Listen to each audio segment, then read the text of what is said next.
Hey, if you're here to learn about cash flow banking, I really appreciate you stopping by to check this out. So here at Ascendant Financial, we really love people asking the question and learning about cash flow banking. It's becoming a very popular term, very popular strategy that people are looking to seek more information about, which is fantastic.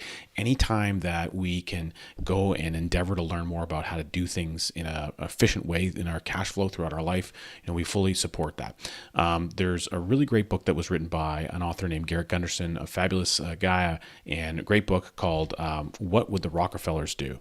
And in that book, he talks a little bit about this strategy. And of course, it dovetails perfectly well with the strategy that we promote and teach people primarily, which is the infinite banking concept. Fundamentally, it's about how you can harness the potential of your money as it's flowing through your life, your cash flow, where money's going out and it's out into a lot of different other places and sources. How can we harness some of that money as it's flowing through and capture some of it so that we can have it do more than one job throughout your lifespan?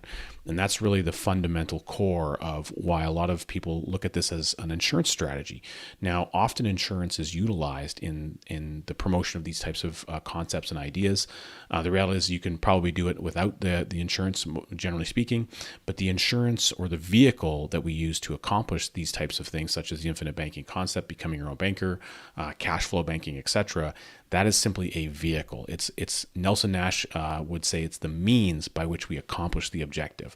The objective is the strategy. That's the implementation of the thought process and the strategy that you're utilizing. And the insurance component is really just the vehicle that becomes the engine by which you accomplish the objective. So it's really important to distinguish those things.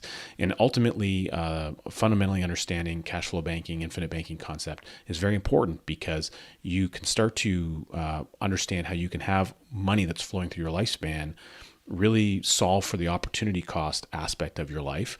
And rather than having it just kind of disappear, when you're buying capital items, whether it's family vacation, business equipment, any number of things that we might be sending our money out to, how to have that dollar potentially work for you more than once throughout your lifespan. That's really one of the core things that we're looking to achieve when implementing a strategy like that. So I hope that gives you a little bit of an idea what cash flow banking is all about. I would really recommend you pick up a copy of Becoming Your Own Banker, How to Unlock the Infinite Banking Concept by R. Nelson Nash. Fundamentally, it's the core of what the cash flow banking strategy is all about. If you want to learn a little bit more about it, we have a great webinar available, on-demand class you can access. Just go ahead and register at any time, and you'll learn a whole bunch about how people are using that concept in their life. Really appreciate you stopping by to learn a little bit more about it and continue on the educational journey so that you can keep exploring great ideas, great concepts like this, and make sure you just take action, implement something in your life so that you can start seeing the results that you're looking for.